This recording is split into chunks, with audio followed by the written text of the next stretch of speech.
はい、こんにちは。柴崎ですよ。ねえ、お元気ですか？そう、暑くなったね。まあでもこんな中でもね、柴崎もあなたのおかげで今日も元気に絵描いてます。いつも動画見てくれて本当ありがとうね。そして、いいねマークと、コメントね、たくさん寄せてくれて、もう柴崎もとっても感激してます。さてね、今日はね、柴崎がね、大阪で行う古典の絵を描いてみたいと思います。古典なんですけど、ちょっとね、暑い時だからね、事故にならないように入場方法ですね、今いろいろ工夫してありますので、ちょっとね、この動画の概要欄からね、見てください。ね、そして会場でお会いしましょう。ということで、今から古典会場に飾る絵を描きます。さあ、それじゃあ描いてみましょうね。はい。今日は結構ほら、ね、鉛筆で形、細かく描いてあるでしょ。だから何を描くかもう分かったよね。そうです。猫ちゃんと花を描くからね。さあ、それじゃあもう、形細かく描いてあってもね、この通りには塗らないからね、柴崎流に行ってみます。もうやっぱり、水彩は、ウェットインウェットがもう花ですよね。たっぷりの水と流れるくらいの絵の具ですね。とにかく水彩絵の具を使って絵を描くんなら当然水彩の効果を十分楽しんでみるということだもんね。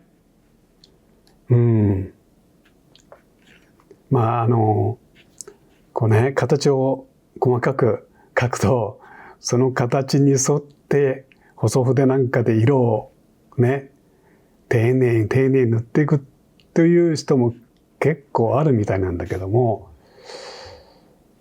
それじゃあ水彩ちょっと面白くないと思うな。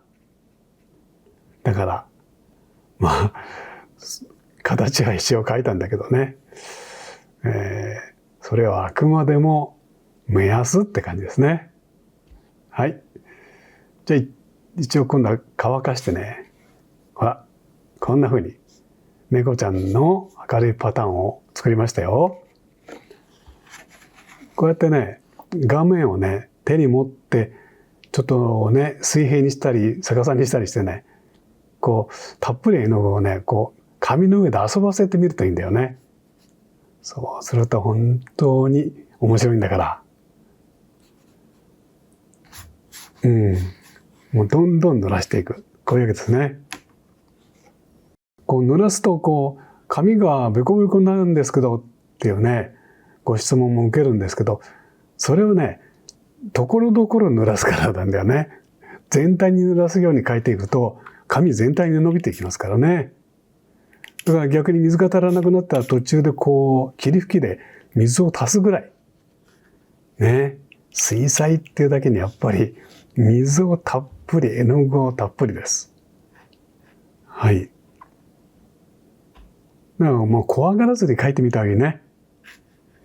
柴崎の見ても全然怖がらないで描いてる感じでしょ。つまりあんまり細かく描いてないんだもんね。絵はやっぱり色や明暗ですから、それさえね、大きく掴めばいいというわけなんですね。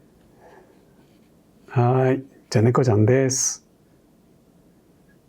ね、こんな風に。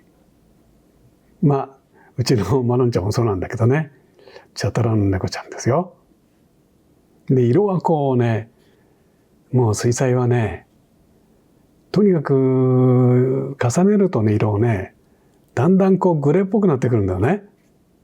だから、あんまりこう混ぜすぎないってこと大事かな、パレットでね。もう紙の上でね、思い切ってこう純色を塗ってみる。そうやるとね、ちょうど混ざって、ほら、こんな具合にね、紙の上で混ざると素敵なんだよね。でもこれはやっぱりちょっと経験も必要なんだけども、でもこれやっぱりね、経験がないからっていうんじゃなくて、やっぱりそういうことかってんでね、挑戦してみるってことは大事かと思うんだよね。さあ、話してるうちに猫ちゃん、だんだんお顔からね、前足の方まで来ましたよ。そしてこの、やっぱり水彩はこの紙の白っていうのはとても大事なんだよね。だから紙の白が生きてくるためにはね、暗い思い切った色でね、塗るっていうことですね。そうなんですよ。なんか水彩だからこう、なんか色が明るくって弱々しい絵っていうのがね、柴崎はあんまり感心しないんですよね。もう思いっきり赤だったら赤、暗い色だったら暗い色ってわけですね。はい。もうどんどんこうやってですね、紙を濡れてるうちに色を足していきます。だから、紙がパレットってわけだよね。あんまりパレットの上で色を混ぜないでね、紙の上で色を混ぜてみるっていうのは、するとね、本当にいい効果が生まれますよ。さあ、猫ちゃん、だんだんね、光が当たって、でもお顔のね、鼻とか口のあたりは、床からこう跳ね返ってくる光の明るさ。これ、反射の明るさって言うんだけどね。そんな風に、表現しています。では、お花ですね。花はね、いろいろ描き方あると思うけども、この花びらですよね。そのね、この光が当たったとこ、こうやってちょっとずつこう残しながら描くっていうね。これが面白いんですよ。ね。柴崎、でもそう言いながら、柴崎の使ってるね、筆ずいぶんボロボロでしょ。これね、20号の丸筆なんですね。はい。ほとんどそれ一本で描いてます。よいしょっと、ほら、こんな感じでね。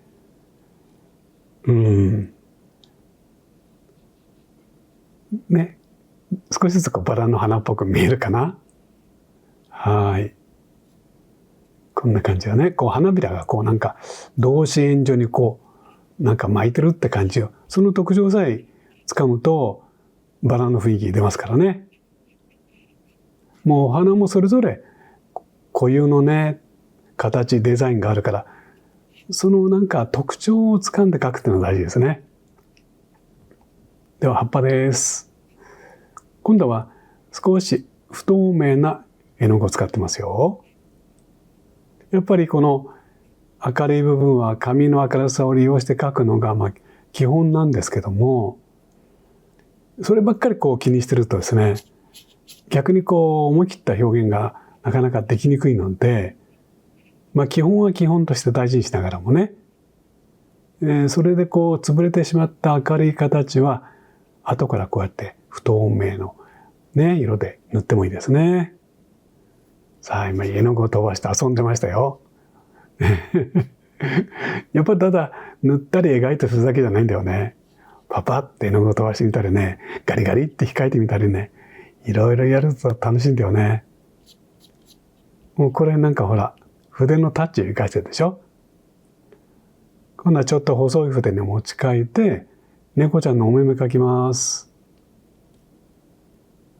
もう目っていうのはこうちょっとした具合でね、表情が変わってくるからね、これちょっと細い筆ですね。結構怖い目でこっち見てます。ね。僕は眠いのに眠気を邪魔したな、みたいなね。そんな感じかな。はい。猫ちゃんだよ。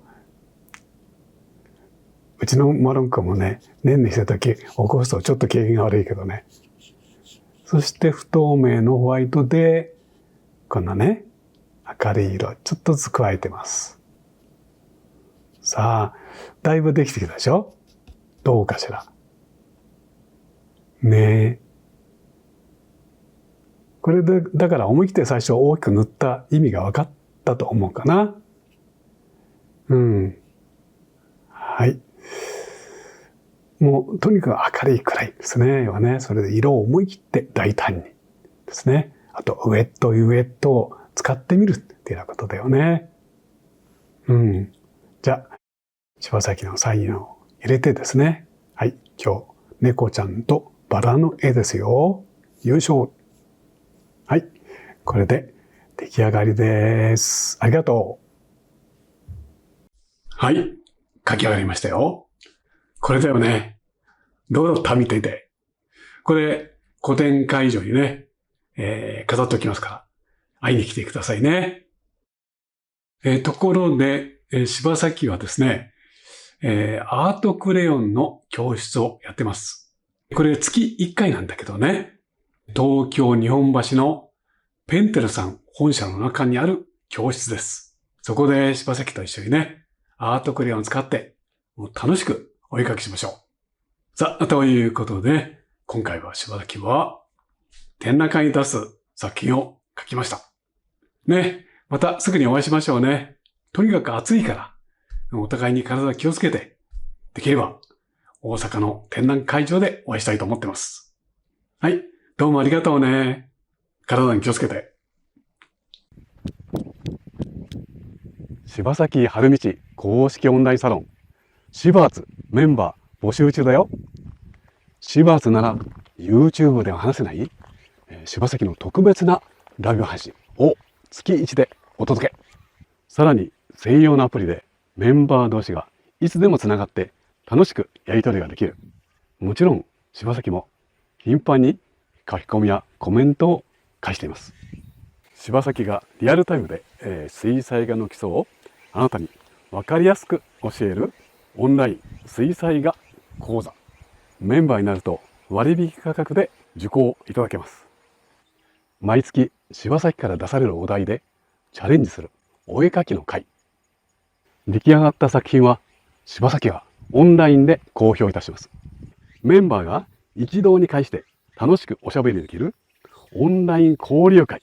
毎回大盛り上がりで時間があっという間に経ってしまいます。さらに柴集メンバーなら柴崎に直接質問のし放題。オリジナルグッズも特別価格でご購入いただけます。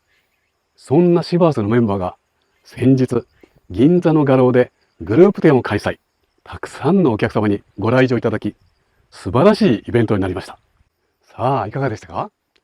会社や学校、地元の人間関係とは異なるアートが大好き、描くことが大好き、そんな仲間が笑顔で集う場所、それがシバーツです。詳しくは概要欄をチェックしてね。